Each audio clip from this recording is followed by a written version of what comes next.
sais pas quoi dire. Alors qu'est-ce qu'on fait là? Eh bien là on va vous présenter Edouard, notre petit bébé. My stomach hurts, man. Filling me up with all this negative energy and shit. Like, I don't even know. What's the point? Like, I don't even. You just make me feel like shit sometimes.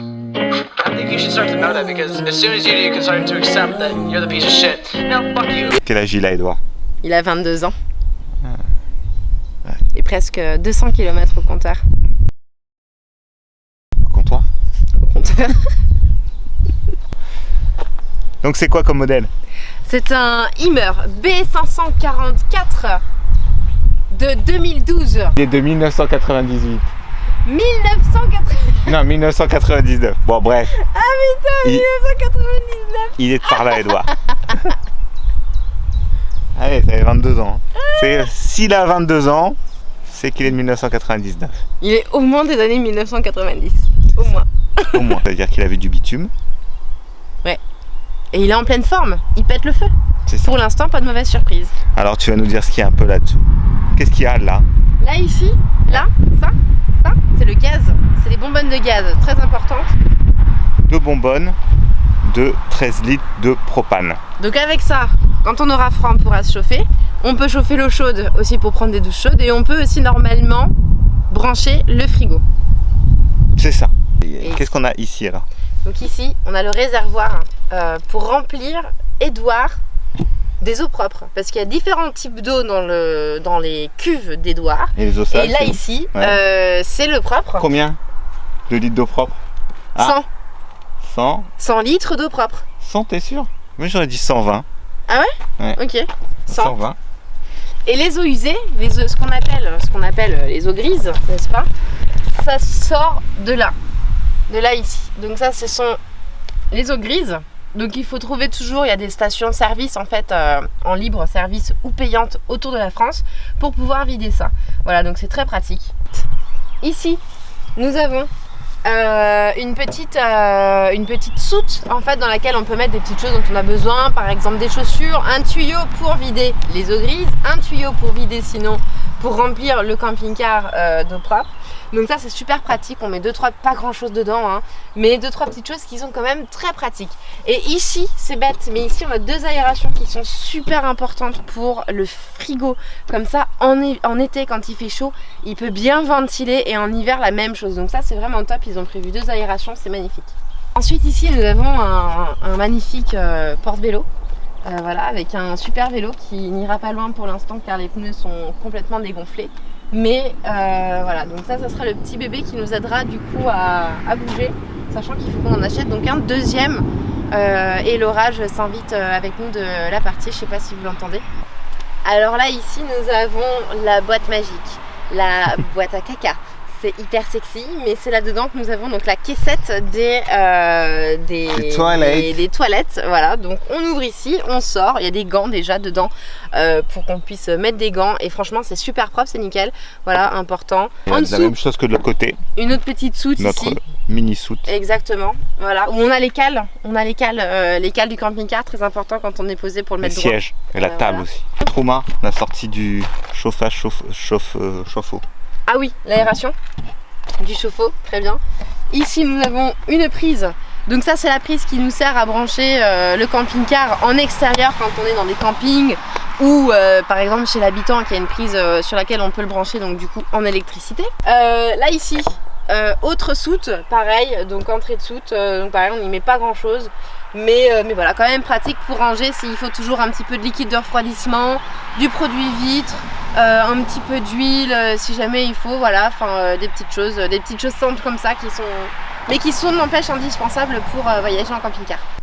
La dernière chose qui est super importante, qui est indispensable quand on voyage en camping-car, c'est un store qui se trouve juste ici, que l'on peut déplier comme ça, qui a 2 pieds, un pied ici, un pied de l'autre côté que l'on va stabiliser avec des sangles vous voyez quoi, à clip quoi, hein, tout simplement. Voilà, si vous savez ce que c'est, si vous avez le mot, n'hésitez pas à me le mettre dans le commentaire pour me le rappeler. Voilà, mais donc du coup c'est super parce que ça nous protège aussi bien de la pluie que du soleil. Bon, maintenant qu'on a vu l'extérieur du camping-car, on va passer à l'intérieur. Et ça tombe bien vu qu'en plus il commence à pleuvoir, donc super, au poil.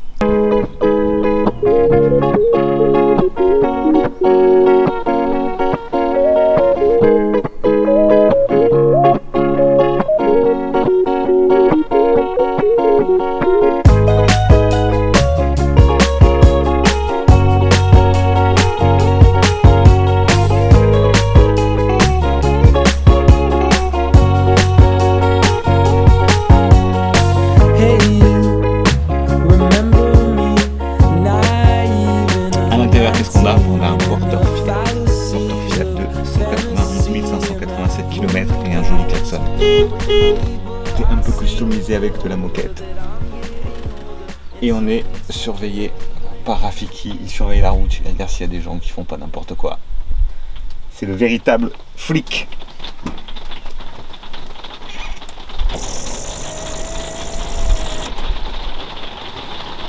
On va attendre la petite rincée. Alors là, franchement, l'après-midi, magique. On a une chance. Regardez ça. C'est pas magnifique? Franchement, magnifique. Tempête de fou, quoi. Ah mon dieu. Je vous assure, les nerfs ils vont craquer. Waouh là. Bon, super journée de tournage, comme vous le constatez, elle se passe super bien. Il fait super chaud en plus dans le camping-car, mais on peut pas ouvrir une seule fenêtre tellement dehors.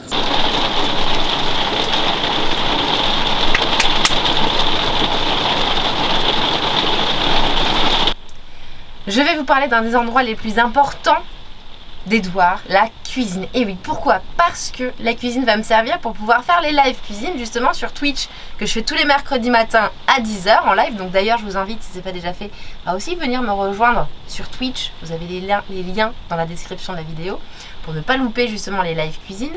Donc c'est par ici. Donc ici, nous avons deux placards dans lesquels je range tout ce dont j'ai besoin. Donc j'ai réussi à prendre la quasi-totalité de ce qu'il y avait dans l'appartement. Ici nous avons une jolie petite lumière. Ici nous avons une autre jolie petite lumière. Tadam! Donc franchement ça va être super, surtout le soir pour pouvoir cuisiner. Ici il y a 3 feux. Donc ça c'est top, franchement je vais quand même pouvoir me régaler. Il y a le frigo, donc on essaiera de ne pas trop s'en servir parce que ça consomme énormément. Et de toute façon on devra adapter notre nourriture un peu en fonction des endroits où on sera. Donc on va faire attention à notre consommation, surtout pour faire le moins de gaspillage possible, ça nous tient à cœur. Donc voilà, mais de toute façon je suis sûre qu'on va se régaler autour des routes de France avec toutes les différentes gastronomies françaises qu'on va rencontrer. Donc voilà, donc en gros ici ça sera mon plan de travail. Autre joli plan de travail où je cuisinerai. Bien souvent j'espère pouvoir cuisiner aussi en extérieur. Mais voilà, en gros pour la cuisine, aération ici aussi très important. Ici c'est super. D'ailleurs je vais fermer parce que il pleut. Voilà. Et donc voilà, en gros tout ce qu'il faut pour pouvoir cuisiner. Ensuite nous avons la salle de bain. Et oui, parce que vous vous doutez bien quand même, on a besoin d'une salle de bain et d'un toilette. Et ben il y a un combo ici dans la cabine. Donc génial. Franchement top confort. Top confort. Moi qui aime bien avoir un petit peu de confort quand même, et bien là ici c'est juste magnifique. Donc là, bienvenue dans la salle de bain. Donc toilette et douche. Juste ici on a le petit porte-serviette qui est là. Ici c'est pareil, on a une aération que je vais refermer parce qu'il pleut, n'est-ce pas? Voilà, même si c'est pas grave, on est dans une douche donc ça peut être mouillé. Mais voilà, ici on a un petit placard, nickel, pour ranger, miroir, petite lumière, non vraiment tout ce qu'il faut. Alors donc après la salle de bain, on passe maintenant donc à la pièce à vivre qui est ici, donc qui est le salon, qui fait office de salle à manger et qui fait également office de bureau. Donc c'est génial et en plus on est encore plus confortable que dans le studio dans lequel on habitait, pour dire. Donc différentes choses, donc ici on a les placards, donc des placards de rangement. Ici on a toute l'installation électrique. Ça a été un sacré chantier ça d'ailleurs. Et d'ailleurs si vous voulez voir la vidéo sur le détail de l'installation électrique avec les modems etc, comment on fait pour se brancher, l'internet et tout, n'hésitez pas à vous abonner parce que tout sera détaillé dans une autre vidéo. Voilà, donc c'est grâce à tout ce qui est branché ici que nous avons l'internet et l'électricité. Et puis dans les placards part et d'autres ici, des petits rangements, on a nos affaires etc, plus ou moins en bordel hein. Donc voilà, donc ici par exemple on a des affaires, ici on a des affaires, voilà, en gros on a des petits livres, nos petits accessoires top, bon voilà. Nous avons aussi, alors ça franchement on n'a plus qu'à avoir un rétroprojecteur. D'ailleurs si vous avez des conseils en rétroprojecteur, si vous vous y connaissez, n'hésitez pas à nous les mettre en commentaire de la vidéo, parce que ça va nous permettre de pouvoir regarder les films. Et oui, parce qu'ici nous avons une super toile pour rétroprojecteur juste ici. Donc ça c'est franchement le kiff. C'est du luxe je trouve dans un camping-car. Donc voilà, on était ravis, on savait pas que c'était dedans. Donc voilà, on va pouvoir se mater des séries en grand écran. Le détail super important. Les rideaux. Les nouveaux rideaux. Voilà, j'y tenais énormément et ça c'est un détail dans un camping-car, les rideaux, c'est super important. Ensuite, vous vous posez certainement la question de savoir où est-ce qu'on dort. Eh bien, on dort juste ici. Le lit est là. Donc je vais vous montrer rapidement comment ça se passe. Ici, il faut baisser les fauteuils de chaque côté. Avec un petit coup de klaxon en même temps. Ici, on a une ceinture de sécurité. Je clip. Voilà, je déclipe hop, et je descends. En sachant que ici, nous avons des sangles d'autres ceintures de sécurité qui vont maintenir en fait le lit. Donc là, voilà. Et donc au passage, on a en même temps des LED ici pour le soir, pour s'éclairer, pour lire. Donc ça, c'est génial. Et là-dedans, on a l'impression d'être dans une petite tente, d'être surélevé. Franchement, c'est juste le kiff, c'est trop bien. Et donc on dort super bien, vraiment. Voilà, donc c'est notre petite cabane de dodo dans le camping-car. Voilà. Et donc pour le refermer, très simple aussi. On reprend ici les ceintures, on tire, on pousse. Et ici, on réattache le lit. Hop, c'est fini. Merci, au revoir. On a juste oublié de vous présenter deux éléments super importants qui vont surveiller le camping-car. C'est nos alarmes. Exactement. Donc, premièrement, voici Meumeu. Voilà, la première gardienne qui fait les plus beaux twerks du monde. Et Rafiki. Voilà. Donc, eux vont être nos gardiens pour ce road trip et vont surveiller le camping-car. Donc, gare à vous. Si toutefois vous étiez tenté pour agresser Edouard, ça nous correspond bien, la sagesse et la méga vénère. Exactement. Voilà.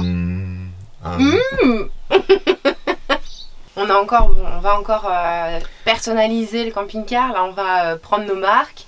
Et puis, sait-on jamais, en allant à votre rencontre pendant ce road trip, peut-être que vous aurez des petites idées de déco ou des petits conseils même, pourquoi pas, pour ceux qui pratiquent déjà la van life.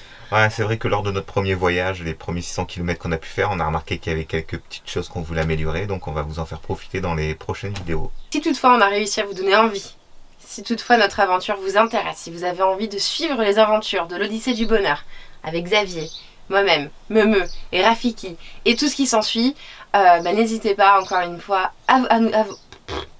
n'hésitez pas encore une fois à vous abonner. Et si toutefois vous êtes sur la route, on se fera un plaisir de vous rencontrer parce que c'est aussi l'objectif de ce road trip, d'aller à la rencontre des artisans, des restaurateurs et de la communauté. Donc faites-nous savoir dans les commentaires si vous seriez intéressés pour qu'on se boive un coup, je ne sais quoi, ou cas, ou si vous avez des choses intéressantes aussi à nous présenter. Et puis sur ce, on se retrouve sur la prochaine vidéo, la semaine prochaine. On compte sur vous et en attendant, prenez soin de vous.